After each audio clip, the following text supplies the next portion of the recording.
Oke, kita masuk pada pembahasan contoh soal yang kedua. Sebagaimana biasanya, sebelum kita menyelesaikan soal, terlebih dahulu kita harus mencari tahu gitu ya, atau menggali informasi apa saja yang dapat kita temukan dalam soal. Nah, dari soal kita tahu bahwasannya ada dua buah grup yang didefinisikan, yaitu grup dengan bentuk Z cross Z dengan operasi biner penjumlahan dan grup T dengan operasi biner perkalian. Saya bahas satu persatu. Grup yang pertama yaitu Z cross Z, artinya bagaimana? Setiap kali kita mengambil elemen di sini, maka bentuknya adalah pasangan berurutan. Seperti itu. Kemudian operasi yang digunakan adalah operasi penjumlahan pada bilangan bulat biasa. Kemudian yang di sini ada grup T, saya notasikan dengan T, isinya adalah hasil perkalian dari angka-angka perpangkatan 5 dan 9. Di mana operasi biner yang diberikan adalah operasi biner perkalian.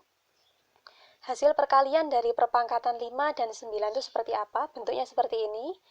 Jadi setiap kali kita mengambil elemen di dalam T, maka bentuknya adalah 5 pangkat N dikalikan 9 pangkat N, di mana M dan N-nya di sini boleh diganti dengan sembarang bilangan apapun yang ada di bilangan bulat. Jelas ya? Kemudian karena bilangan bulat di sini bentuknya adalah tak terhingga, maka T di sini juga bentuknya tidak akan terhingga. Seperti itu. Kemudian yang berikutnya, hal yang kita ketahui dari soal adalah didefinisikan sebuah relasi. Di sini saya notasikan dengan alfa, di mana alfa ini mencoba untuk mengaitkan elemen-elemen yang ada di Z cross Z ke elemen yang ada di dalam T. Nah, dari Z cross Z ini kita ambil satu elemen, berarti dia bentuknya pasangan berurutan seperti ini, M, N. Nah, M, N ini akan dipetakan menjadi bentuk alfa M, N sama dengan 5 pangkat M dikalikan 9 pangkat N. Nah, dua hal ini adalah informasi-informasi yang dapat kita temukan di dalam soal. Berikutnya, tujuan kita saat ini adalah ingin membuktikan bahwasanya relasi alfa yang didefinisikan dalam soal itu adalah sebuah monomorfisme. Teman-teman sudah tahu definisi dari monomorfisme dari video sebelumnya kan? Jadi monomorfisme itu adalah sebuah homomorfisme yang memiliki sifat tambahan yaitu berupa pemetaan injektif. Berarti nanti ketika kita akan membuktikan apakah alfa ini adalah monomorfisme, kita akan membuktikannya dengan menggunakan 3 langkah pembuktian. Yang pertama kita buktikan dulu bahwa alfa di sini adalah sebuah pemetaan. Kemudian kita pastikan dulu alfa di sini adalah homomorfisme. Dan yang terakhir baru kita buktikan bahwa homomorfismenya itu adalah homomorfisme yang injektif.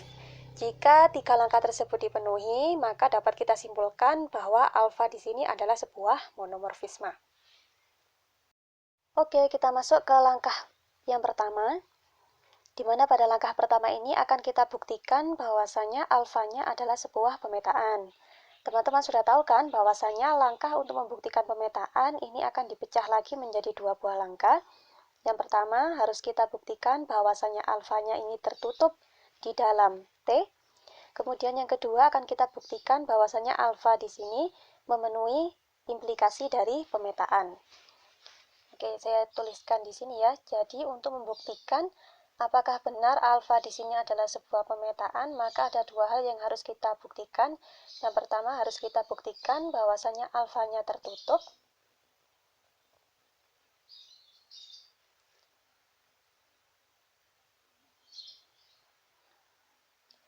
Kemudian yang kedua harus kita buktikan bahwasanya alfa di sini memenuhi implikasi pemetaan.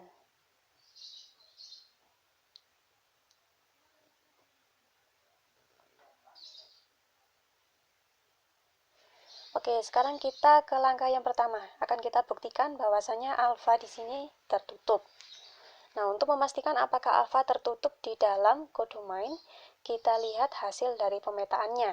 Di sini bisa teman-teman lihat bahwasanya alfa M, N akan menghasilkan sebuah angka, yang mana angka ini dikonstruksikan dari hasil perkalian dari perpangkatan 5 dan perpangkatan dari 9. Dan ini tak lain adalah definisi elemen-elemen di dalam T. Sehingga apa yang dapat kita simpulkan? Alfa M, N akan selalu termuat di dalam T. Sehingga dapat disimpulkan bahwasanya alfa di sini tertutup di dalam kodomain T. Berikutnya kita akan memeriksa apakah alfa ini memenuhi implikasi dari pemetaan. Untuk melakukan hal ini, kita perlu mengambil dua buah elemen di dalam domainnya, gitu ya. Berarti ambil,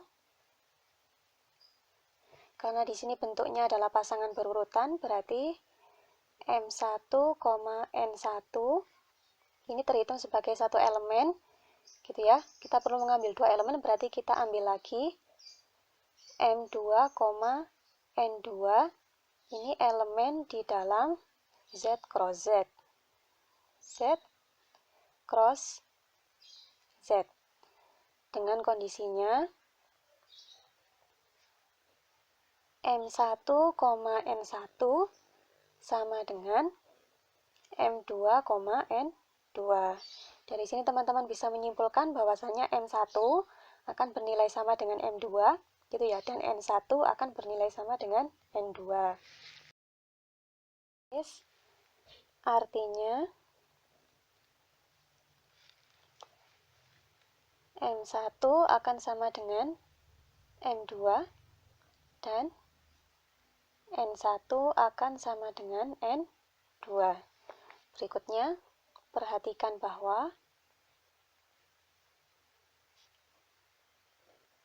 kita mulai dari alfa M1, N1 dulu, gitu ya. Akan kita periksa apakah nanti hasilnya bernilai sama dengan alfa M2, N2.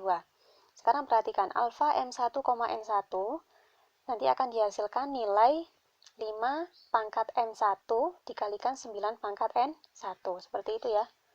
5 pangkat M1 dikalikan 9 pangkat N1. Kita tadi punya modal di sini M1-nya sama dengan M2 dan N1-nya sama dengan N2. Berarti 5 pangkat M1 kalikan 9 pangkat N1 boleh saya ubah menjadi bentuk 5 dikalikan pangkat M2 gini ya. Dikalikan 9 pangkat N2. Dan ini tak lain adalah definisi dari alfa M2, N2. Nah, dari sini kita punya kesimpulan jika M1, N1-nya sama dengan M2, N2, saya tulis seperti ini. Jika M1, N1 itu sama dengan M2, N2, maka akan berakibat apa? Ini, alfa M1, N1 sama dengan alfa M2, N2.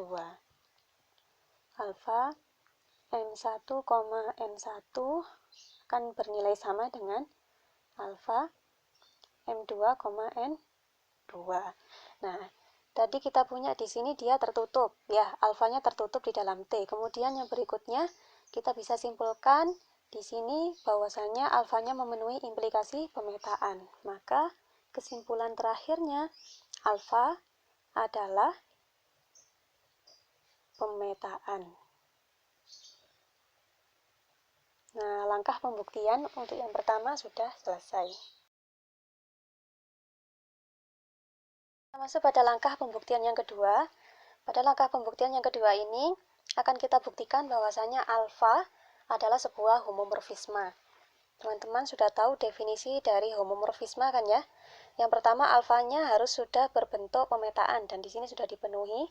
Berikutnya, agar alfa menjadi sebuah homomorfisme, maka harus dipenuhi sebuah persamaan yang menjadi syarat dari homomorfisme. Persamaannya seperti apa? Jadi saya punya alfa gitu ya, kemudian M1, N1 ketika dijumlahkan dengan M2, N2 seperti ini. Kenapa kok harus dijumlahkan? Karena operasi binder yang pertama didefinisikan di soal adalah penjumlahan. Ini ya, harus bernilai sama dengan alfa M1, N1 kali alfa M2, N2. Kenapa kok bisa perkalian? Karena operasi biner yang didefinisikan yang kedua adalah berupa perkalian. Nah, tujuan kita adalah memeriksa keberlakuan dari persamaan yang merupakan syarat dari homomorfisme ini. Oke, pertama kalinya kita harus mengambil dua buah elemen dari domainnya. Ya, domainnya adalah Z cross Z. Nanti di sini saya tulis ambil dua buah elemen, berarti M1, N1 dan M2, N2 di dalam domainnya, yaitu Z cross Z. Seperti ini. Kemudian perhatikan bahwa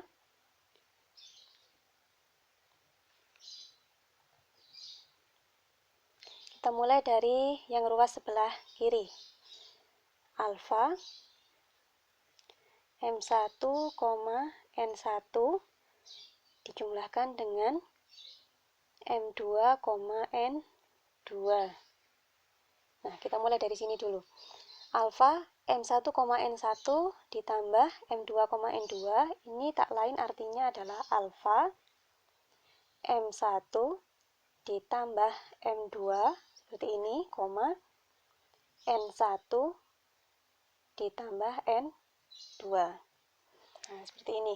Baru kemudian kita masukkan ke definisi dari alfa.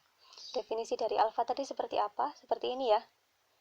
Nah, sehingga alfa M1 plus M2, N1 plus N2 akan berubah menjadi 5 pangkat M1 plus M2 dikalikan dengan 9 pangkat N1 plus N2. Seperti ini. Nah, kemudian teman-teman sudah tahu dari definisi perpangkatan, kalau ada 5 pangkat M1 plus M2, itu artinya adalah 5 pangkat M1 dikalikan dengan 5 pangkat M2. Sehingga untuk 9 pangkat N1 plus N2, ini artinya adalah 9 pangkat N1 dikalikan dengan 9 pangkat N2.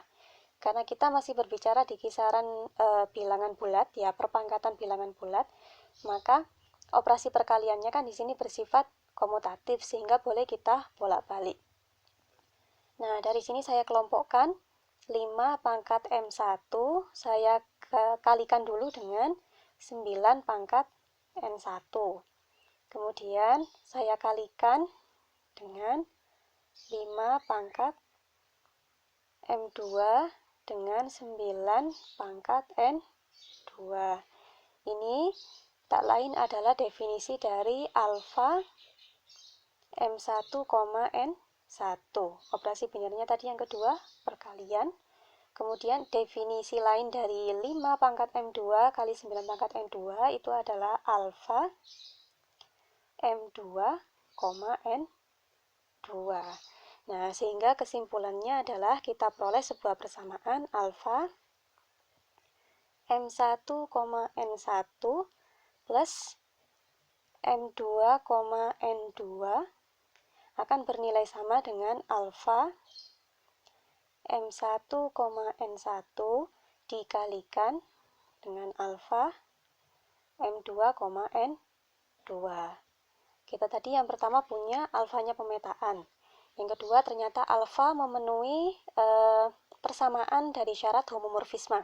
Maka kesimpulan kita yang terakhir adalah alfa adalah sebuah homomorfisme.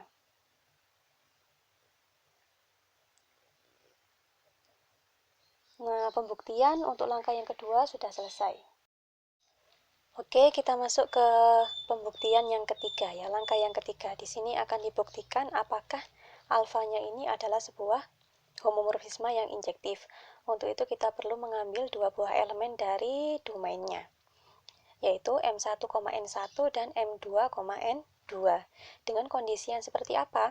Kalau kita mau membuktikan homomorfisme injektif, itu sama saja dengan kita mau membuktikan pemetaan yang injektif. Konsepnya hampir sama. Jadi kita ambil dua buah elemen di dalam Z cross Z yang kondisinya hasil pemetaannya sama, yakni alfa M1, N1 sama dengan alfa M2, N2. akan berbeda kasusnya kalau kita membuktikan apakah suatu relasi itu pemetaan, gitu ya. Tadi di bagian yang pertama, kita ambil M1, N1 sama dengan M2, N2. Ini kondisinya.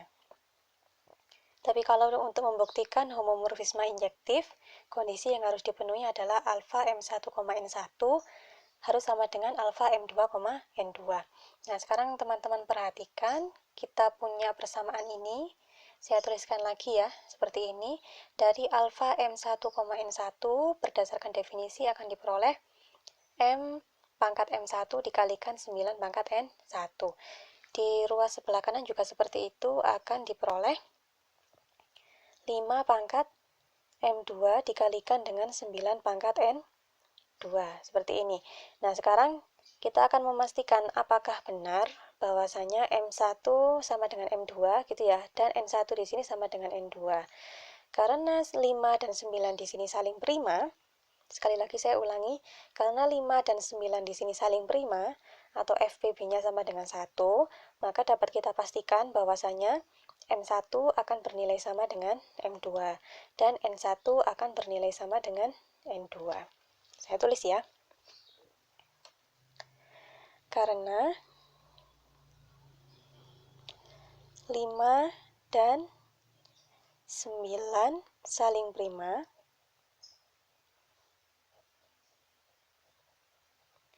maka akan diperoleh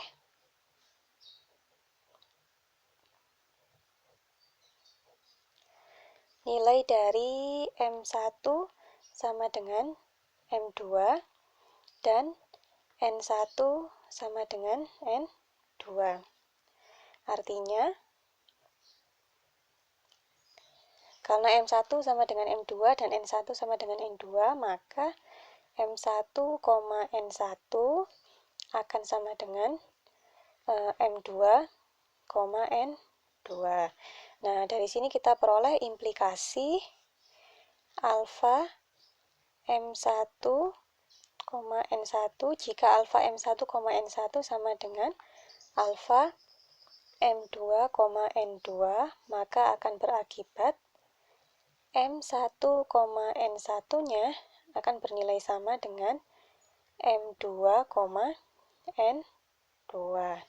Nah, dari sini bisa kita simpulkan bahwasanya alfa di sini adalah sebuah homomorfisme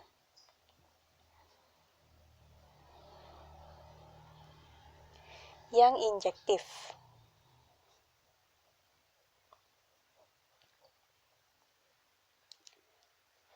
Oke, dari langkah yang pertama kita peroleh alfa adalah sebuah pemetaan. Kemudian dari langkah yang kedua kita peroleh alfa adalah homomorfisme. Dan dari langkah yang ketiga kita peroleh alfa adalah homomorfisme yang injektif. Maka kesimpulan terakhir yang bisa kita berikan adalah alfa termasuk dalam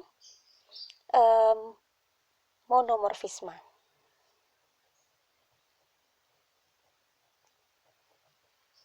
Seperti ini ya, pembuktian selesai.